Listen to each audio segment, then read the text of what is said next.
কি রাগ করলা, বলো বিসমিল্লাহ, বলো সুবহানাল্লাহ। এই কথাটা যে ভাইরাল, এটা বললে আমলনামায় গুনাহ উঠে যেতে পারে যে কারণে, এবং কি এটা মারাত্মক একটা বিষয়।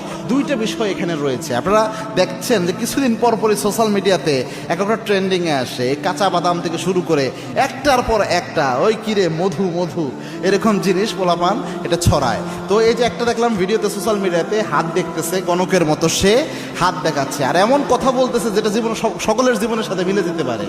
আর দেখার পরে বলতেছে যে ঠিক কি না, ওই ছেলে বলতেছে ঠিক। কি রাগ করলা? কয় না। বলো বিসমিল্লাহ, বলো সুবহানাল্লাহ।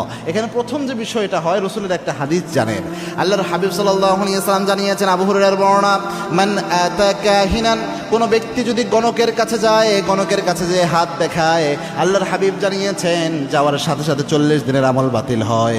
আরেক বর্ণনা এসেছে, আল্লাহর হাবিব বলেছেন রসুলের উপর যা নাজিল হয়েছে সব কিছু অস্বীকার করার গুনাহ আল্লাহ আমলনামায় দিয়ে দেয়।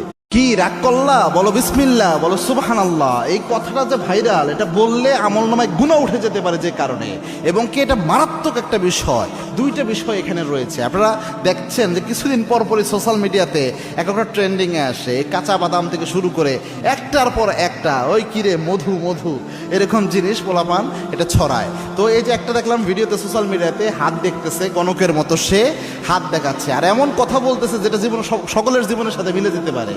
আর দেখার পরে বলতেছে যে ঠিক কি না, ওই ছেলে বলতেছে ঠিক। কি রাগ করলা? কয় না।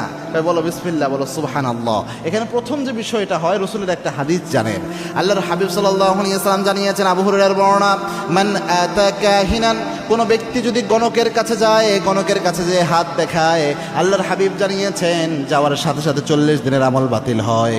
আরেক বর্ণনা এসেছে, আল্লাহর হাবিব বলেছেন রসুলের উপর যা নাজিল হয়েছে সব কিছু অস্বীকার করার গুনাহ আল্লাহ আমলনামায় দিয়ে দেয়।